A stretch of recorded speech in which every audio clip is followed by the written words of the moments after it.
Welcome back to Salty Saints. My name is Hayden Holm. Today in studio, we've got with us David Hutchison from Sword of Laban, and we've got my brother Tanner.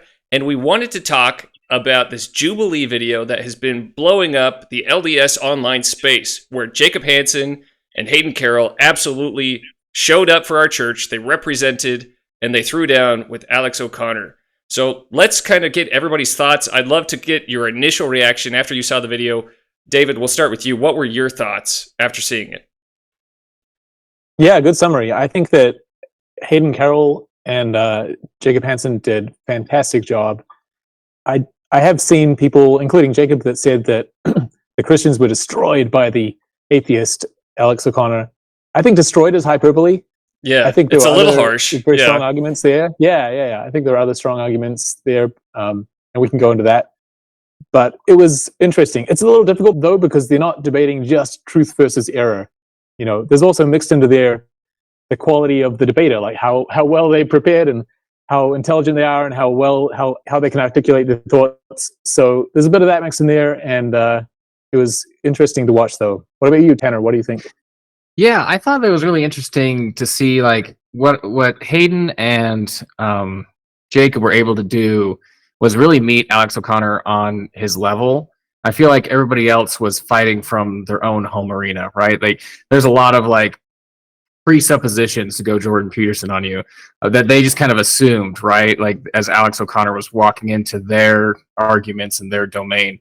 But Jacob and Hayden really kind of stepped down and said, okay, where do we meet here? Let's start at the beginning and kind of work that way, which is a breath of fresh air. It was really nice to see them do that. That is a good call out, because it seemed like a lot of the Christians kind of assumed that all the terms that everybody was using meant the same thing to everybody else. For example, like we did a video the other week about our testimony of the Book of Mormon, and for us in the church, that testimony means like our kind of expression of how we feel about a divine incident in our lives. If we felt something that has been confirmed to us, then we kind of call that a testimony.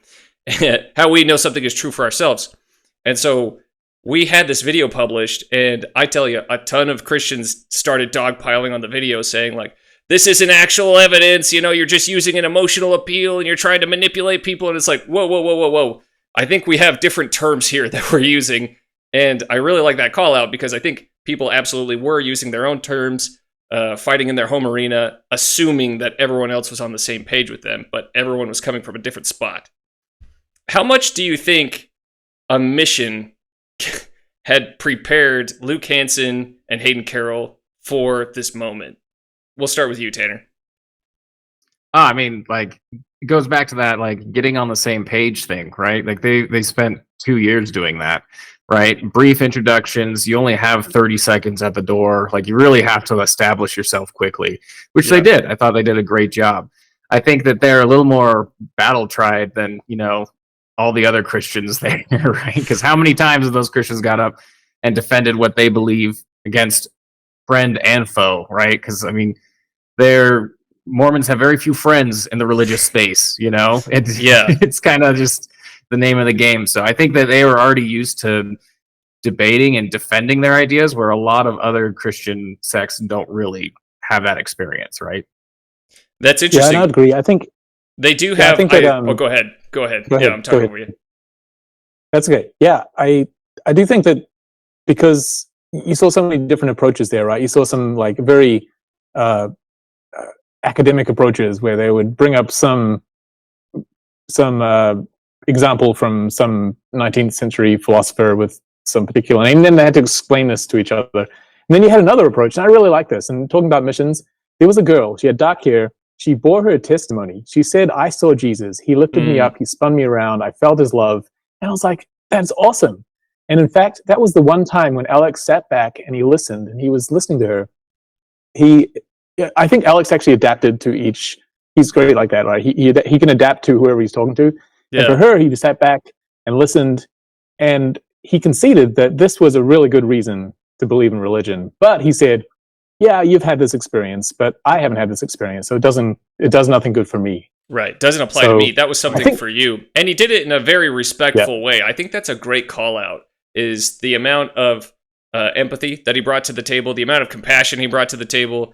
when engaging in a talk about somebody else's belief system that they hold true and dear to their hearts. He didn't kind of trash it. He didn't want to dunk on them. He was very respectful about all that.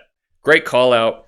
I think the other point that I want to bring up is a lot of other denominations practice regularly apologetics, which is really interesting because so they'll go after other religions, which they learn why another religion isn't true, not necessarily everything about that religion.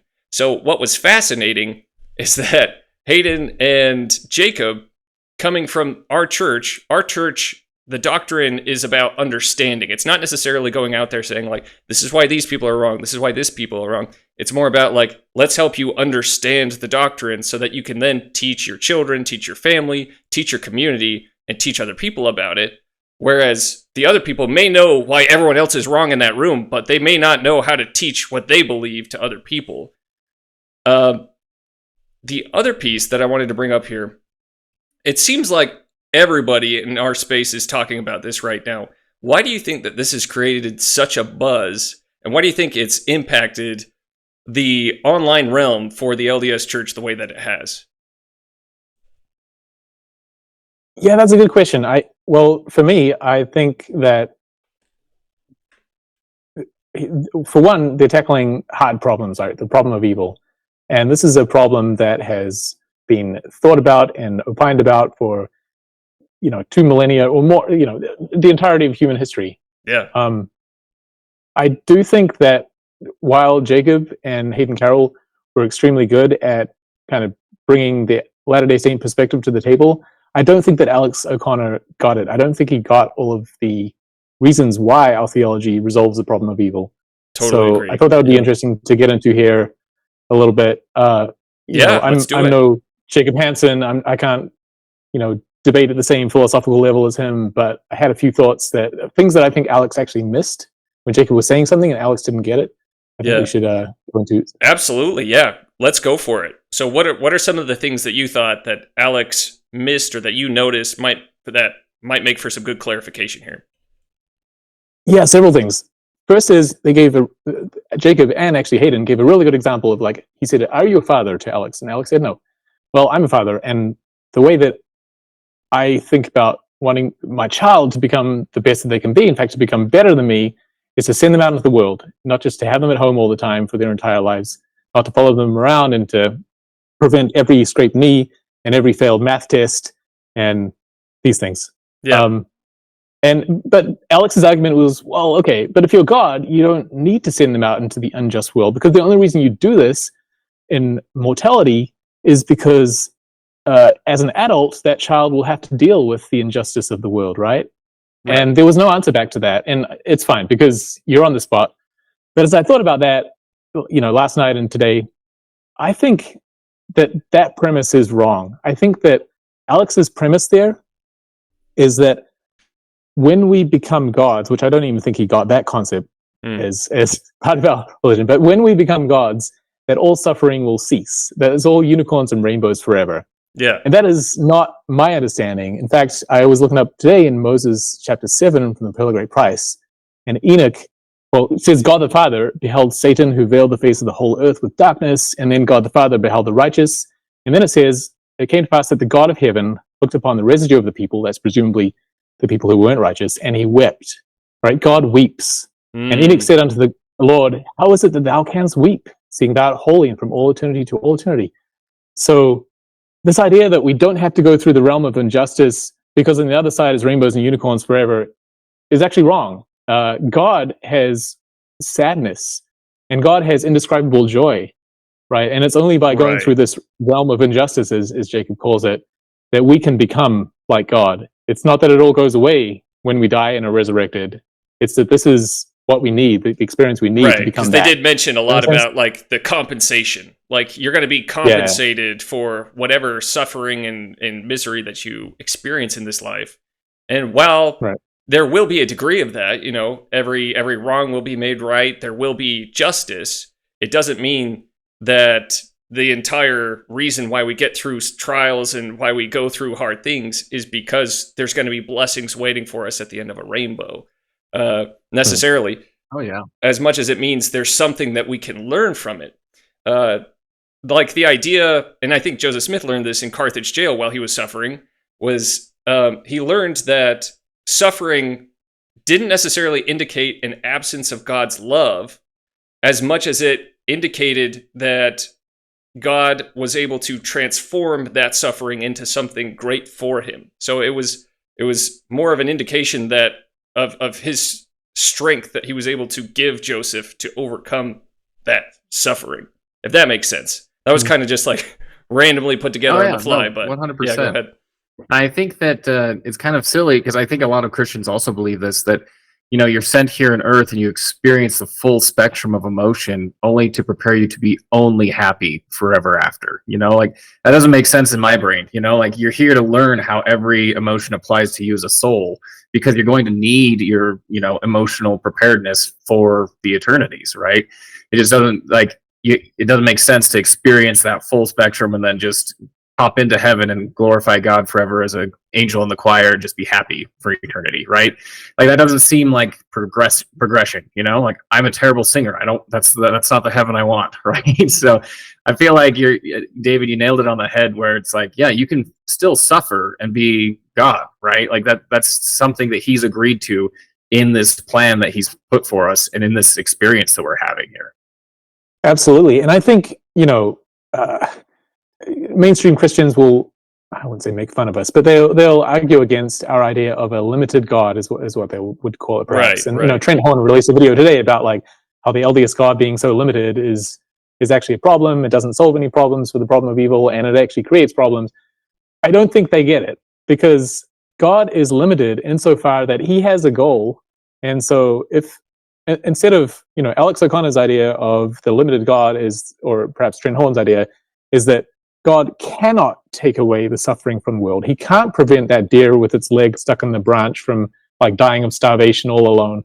Like he can't do that. And that's what I think the caricature of the limited God is. But what limited God, I think we need a better word for it, is God chooses to do certain things in order to fulfill his purposes, right? What it is his purpose is to bring to pass the immortality and eternal life of man. And if that means that you have to go to earth and go through awful things, then that's what that means. And it's not that God can't take away those things, it's that he actually doesn't take away he chooses not to. He's limited insofar that he chooses a certain path for us and for himself. And is that limiting him? Like this idea of like sending my child out into the world, if I was to follow my child around 24/7, make them have no failed math tests and no scraped knees, and, you know, at every point, you kissed every boo-boo, Exactly. Or if I were to keep them in my house for 24/7 and never let them go out, am I limiting? So let me say the opposite. If I was to not do those things, am I limiting myself as a parent in my choices? Like if I send them out into the world to get bullied at school or whatever, if I do those things, am I limiting myself? No, I'm choosing because I have a higher purpose, and it is the means to the higher purpose, right? And I think that was lost on Alex, to be honest. Does that make sense? Yeah. Oh, no, that makes perfect sense. It reminds me of like the garden. So in the Garden of Eden, the big lie was that a knowledge of good and evil will make you like God. Where that's the lie, because it's discerning good from evil is what makes you God, like God. And so being able to discern good from evil means that you have to be in a plane where evil can exist. And in that plane, God can't dwell there, because no unclean thing can enter into God's presence and dwell with God. So we have to exist in a place away from God. I like that example of sending your kid to school and being bullied. I think Jordan Peterson has an example in 12 Rules for Life where he had a mouth on him when he was younger, and he was getting picked on, and there was like a bunch of kids about to beat him up. And right at this moment, right outside the school, his mom walked by, and she looked him dead in the eye, and then she just looked away and kept walking forward. The average parent that sees that today would say, like, what a cruel and calloused mom. But Jordan Peterson wrote that he actually really enjoyed that she did that later on and was grateful for it, because it forced him to have to confront his own problems, and it forced him to have to become someone different and become stronger to face his challenges. Absolutely, yeah. And I was just screaming at the screen when Jacob was speaking. 2 Nephi 2, of course, maybe he doesn't have it memorized, and it's fine. He's on the spot. Well, and there's so much going on, I'm sure. Like, you're in this room, going on, right? The tension's palpable. You got a timer over there. Yeah, you're on a camera. It's so hard. It's so hard, for sure. But 2 Nephi 2 teaches exactly this, right? It teaches us that were God to prevent evil from happening, he also prevents the good from happening. Mm-hmm. Do you want that kind of God? The God that does not let you have any good? Do you want because that's what you get if you take away the evil. And the good more than offsets the disvalue of the evil, right? The good being the soul building, the cosmic journey of man, and the joy and eternal lives that lies in our future. To say that there could exist a state where we could have zero adversity and still end up like God is preposterous. I would, if I had zero adversity, I would end up after a million years as a lump on the couch watching reruns of The Good Place or something. I wouldn't end up like God. The only way I'm going to end up like God is if I have hard stuff. So bring it. Yeah. Bring it. I think that should be our attitude, right? Well, that's exactly right. And we're seeing that today. I mean, there's this rise of, a British guy came to America, and there's this funny joke that he made. He said, Americans are so great at obeying their children, And so the idea being these parents work, they bend over backwards to just not make their child upset or cry or anything like that. And I totally agree. And so we're actually able to see where this ideology goes with a lot of the parents and families today.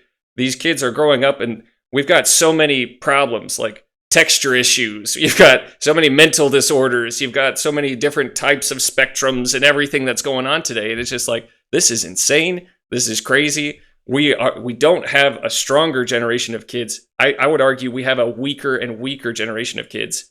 The Coddling of the American Mind does a great job of kind of pointing that out, where there was this mom, this 8-year-old, for his birthday wanted to I think just walk home from the subway by himself. And she was like, okay. She made sure he knew how to get there. She made sure that he had everything that he needed to do that. And she did that. And then I think somebody called the cops on her or something like that. And everyone was just freaking out. How could you do that? Where 20, 30 years earlier, that was happening all the time. We now view that as just this terrible, scary, awful thing, which is weakening people. It's leading to kids becoming weaker and weaker and more dependent on their parents instead of helping them realize that they're stronger than their challenges. So I love that call out. Yeah, absolutely. Absolutely.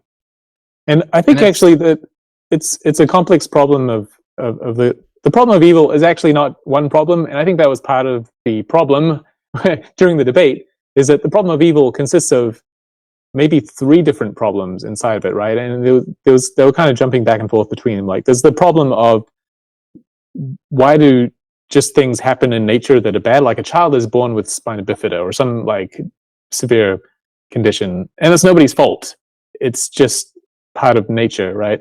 And then there's other problems that, a child is hit by a bus. It's nobody's fault, but it is an outgrowth of us interacting as humans on this planet, right? And then there's a third class of problems that's Hitler, right? The actual evil, and somebody that does something, and it's due to another human, right? And that's also an outgrowth of us living on this planet. But there's actually different kinds of evil or bad in the world, and they can be addressed differently, I think. But I was noticing in the debate they were kind of jumping around between them, and it's a little bit challenging to answer all 3 problems in one, I think. Right, different degrees of suffering. There's suffering brought on by just yourself. There's suffering that's brought on by other people. There's suffering that's brought on by evil acting against you. Absolutely. That's a great point. Tanner, you were about to say something. Go ahead. Yeah, the real beauty of that is that and this is what Jacob finally got to at the end, is that our theology believes that we had informed consent before we came down here, right? That God showed us the plan and that we accepted it. So we knew that there would be suffering. We knew that there would be different levels of difficulty throughout our lives, and that it would be, some things would just be, chaos. Some things would be random. Some things would be painful, and we wouldn't completely understand them. Knowing that we knew all that and we still came anyways really kind of eliminates this whole problem of why is there suffering? It's we knew there was suffering. this is the plan that God put out for us. We chose it. We had every intention of following him while we're here, and hopefully we've returned to live with him, right? We accepted the plan and we're carrying it out now. So it's kind of a non-issue for people of our church. It's like, oh, who's struggling with this? You know, like this is a problem for people, you know, because it's you know, from primary, you know, this is something that we all understand, is that before we came here, we had this talk and we all voted to be here, and that's what we're working through now. So it's really cool to see that we have answers that a lot of people are still wrestling with those questions, you know? Yeah, absolutely. And Alex heard this point, and you could see the light bulb go off in his mind. But then he came back and he said, well, did the animals, you know, put up their paws and say, sure, we'll go down as well? And actually, we don't know. But it's interesting. It's a little ironic that for Alex to think that an animal suffering is, you know, bad or undesirable, well, that's sort of a sign of a higher moral he's picked up from somewhere, and that's not explainable by atheism. So there's this whole like catch-22 loop going on there that I'm not sure what his answer would be for that. Well, one of the really interesting things... There was a lot of talk about animal suffering, right? Yeah. Sorry, go ahead. No. One of the interesting things that I noticed is that, like, and I don't know that he realizes this or not, but animal sacrifice was actually one of the ways that people pointed to the Savior in ancient Israel. And so they would bring like an unblemished lamb and they would sacrifice it, you know, and so there was a bit of suffering that would happen with these animals, and it was all pointed to show people like this is what the Messiah is going to be like. They're going to be this sinless creature who will have the sins placed on them, like they would do in the ancient Israelite temple tradition, is they would actually put their hands on the head of the lamb. They would put the sins of the people on that lamb, and then they would sacrifice it, or they would send it off into the wilderness. And so it fascinates me to see that like that was a symbol. We believe in a God who is aware of like even the smallest sparrow whenever they fall. And so it's like we can see how God deals with sinless creatures by the way he dealt with Jesus Christ. And so when Jesus Christ was suffering, God was with him. And so I don't think we know if, but I would wager that God is probably also with these sinless creatures when they suffer. I don't think God necessarily will remove that suffering every single time, but I do think he will be with them in their time of need. And also, like, this might be splitting hairs a little too much, but I think there's just a difference between just pain and suffering, right? They talked about how consciousness is required for suffering. And animals, like 99.99% of animals, have no concept of time, if not 100%, right? They don't know that they're going to die one day, you know? So, like, when they're feeling pain, they're saying, ow, but they don't know why they're feeling pain most of the time, and they don't know the duration of that pain or anything like that. So there's limited, like, processing of that pain, right? So I don't know if every moment of pain that an animal feels actually qualifies as suffering, right? If they're interpreting that. I think they just might be hurting, which is not fun to see, which is painful to watch, right? But what is, like, does it qualify as suffering? You know, I don't know. It's an interesting question that he brought up. But at the end of the day, knowing God and knowing his plan, can God talk to animals and extract some sort of like informed consent from them? You know, like in the pre-existence, probably. Why not? You know, like he had this plan that he proposed to everybody. So them magnifying their, you know, fulfilling their purpose on earth requires suffering. So I can only imagine that they'll be returned tenfold for that, right? Yeah. Yeah, and that, yeah, that's, for me, that's difficult. Like you said, it may be splitting hairs, but it's difficult to say. We don't know. Of course, we're taught in our scriptures things that pertain most directly to us as human beings. But at the same time, I did see this moment in the debate, like when you know, Alex's first claim was that suffering makes God's existence unlikely. You know, Hayden Carroll came up there and his argument was, well, is consciousness required for suffering? And Alex said yes. And then Alex conceded that theism better explains consciousness, right? But you know, Alex is a good debater. He very quickly pivoted to, because he was losing a bit of ground there, he very quickly pivoted to, instead of like suffering makes God's existence unlikely, to suffering is unexpected if a good God exists. I think that was his wording. But here's the thing: with our religion, suffering is entirely expected. if a good God exists. It's the exact opposite of what Alex was arguing. He was arguing that suffering is unexpected if there's a good God in the heavens. I would say suffering is entirely expected if there's a good God in the heavens, because of what he's trying to make us into. And so suffering, animal suffering, I would also posit, is entirely expected. For similar reasons. Of course, they're not necessarily on the same path as us, but for similar arguments and similar reasons, I would also posit that all suffering is probably entirely expected rather than unexpected. Does that make sense? Well, I mean, everything was created spiritually before it came to this earth, but the reason why we come to the earth is in part to get a body, because at one point we're going to be resurrected and we will dwell with each other. And I think there's verses in Isaiah that talk about how animals won't be killing each other, and there's going to be a knowledge of the world, or of the Lord, all around, and that being in God's presence, similar to the Garden of Eden, will make it a paradisiacal place where we don't have these other influences of a telestial plane in our lives that makes us go out there and do evil things, or that may cause a lot of unnecessary suffering, which you wouldn't have if you had like a resurrected body. You know what I'm saying? Mm-hmm. So I don't know if that answers the question. I don't know. That was just kind of one of the thoughts that came to me. But what are one of the takeaways as we look at this? What's the takeaway for the average member who sees this? They're excited about it. They like all the buzz that they're seeing about it. What can they take home and implement in their family from this? Oh, good question. I think that if the average member watches this debate, they should take note of the questions or the statements that Alex O'Connor put forth, and mentally check yourself. If you don't know the answers to those right off the bat, that's a great place to start. Just like study up, right? Like Jacob and Hayden Carroll, they did us proud, which is awesome. But we should all, as members, be able to do that. That's the ideal, right?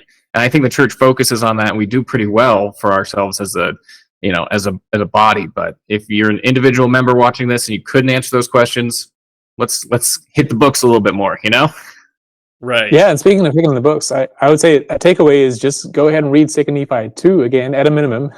there's other places in the scriptures and Moses that can shed light on these as well. But it's just such a great exegesis. Is that the right word for this? It lays it all out. If there's no law, there's no sin. If there's no sin, there's no righteousness. There's no righteousness, there's no happiness.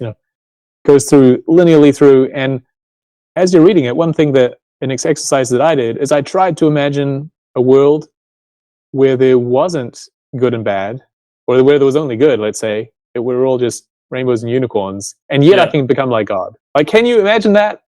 If somebody can, let me know, because I cannot picture it. From what I know about God, which is of course limited based upon the scriptures, and from what I've gleaned, that wouldn't turn me into him, right? So that's a real challenge to this whole argument. Yeah, I don't know that this is a question that earlier generations had, because there was so much suffering involved in the daily lives of everybody up until our generation. It's like, like pioneers, absolutely. Before that, there was like diseases that would sometimes just wipe out an entire city, and you would just have to keep going. You'd have to chop the firewood. You'd have to take care of the animals and do all the stuff. And so I think suffering to a lot of the people who have lived on the earth is just a way of life. It's like, this is life. Welcome to it. It's hard, and then you die, but you have God with you to help strengthen you. You get to take the Savior's yoke upon you and find rest in your suffering. Just like the people of Alma, when they were in bondage, they were able to feel that weight lifted off of their back, even though they were still serving in being slaves. They were able to just go about their work joyfully. And that is the kind of product that I want for myself. That's what I want for my kids too, so that they can approach suffering with the right attitude. Not approach it saying, I shouldn't be experiencing this or anything like that, as much as saying like, this is a part of life, and I know someone who could help me get through it and become someone better afterwards, and not get bitter and angry and resentful and start up some kind of a Instagram account besmirching the church and all of that. But not to name names or point fingers or anything. Nice. I've got a funny story to kind of wrap up my point, which is I introduced Minecraft to my kids a couple years ago, and they were playing it, but initially it was just too hard for them because they couldn't get a house built before night falls. And as you know, in Minecraft, as soon as night falls, zombies and skeletons come out and slaughter you. You just die, right?